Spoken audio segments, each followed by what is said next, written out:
ఎప్పటిలాగే గత శుక్రవారం ఎన్నో సినిమాలు, వెబ్ సిరీస్‌లు ఓటీటీలోకి వచ్చాయి. తెలుగుతో పాటు వివిధ భాషలకు చెందిన చిత్రాలు స్ట్రీమింగ్‌కి వచ్చాయి.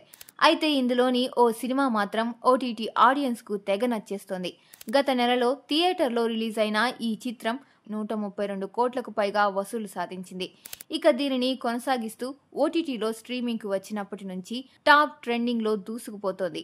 తెలుగు వర్షన్ తొలి స్థానంలో, తమిళ వర్షన్ రెండవ స్థానంలో ఉండటం విశేషం. సుమారు 3 గంటల నిడివితో ఓటీటీలోకి వచ్చిన ఈ సినిమాను ఓటీటీ ప్రేక్షకులు బాగా ఆదరిస్తున్నారు. థియేటర్లో తమిళ వర్షన్‌కు పెద్దగా రెస్పాన్స్ రాకపోయినా ఓటీటీలో మాత్రం దూసుకెళ్తోంది. 1,00,000 కోట్ల స్కామ్ అనే ఇంట్రెస్టింగ్ స్టోరీతో తెరకెక్కిన ఆ మూవీ ఏంటో చాలా మందికి తెలిసే ఉంటుంది.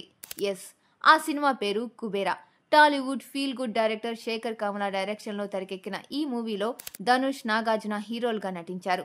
National crush Rashmika Mandanna heroine గా నటించింది. జూన్ 20న థియేటర్లో రిలీజ్ అయిన కుబేరా బాక్సాఫీస్ దగ్గర 132 కోట్లు వసూలు చేసింది. ఇప్పుడు ఈ బ్లాక్ బస్టర్ మూవీకి ఓటీటీలోనూ అదే స్థాయిలో రెస్పాన్స్ వస్తోంది. ప్రస్తుతం ఈ multi starrer movie Amazon prime వీడియోలో టాప్ ట్రెండింగ్ మూవీగా కొనసాగుతోంది.